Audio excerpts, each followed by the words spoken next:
Ever heard of a dog saving the day? Well, meet Max.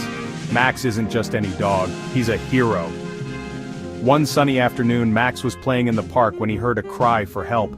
A little boy had fallen into a pond and couldn't swim. Without a second thought, Max dashed to the water. He jumped in and swam straight to the boy. Using his strong paws, he pulled the boy safely to shore. The boy's parents were so grateful, they called Max a real-life superhero. And you know what? They're right. Max's bravery saved the day. Now Max is not only known as a friendly pup, but also as the hero of the park. Isn't it amazing what our furry friends can do? Remember, heroes come in all shapes and sizes, even with wagging tails. Let's give a big round of applause for Max, the bravest pup around. Thanks for watching, and don't forget to hug your pet today.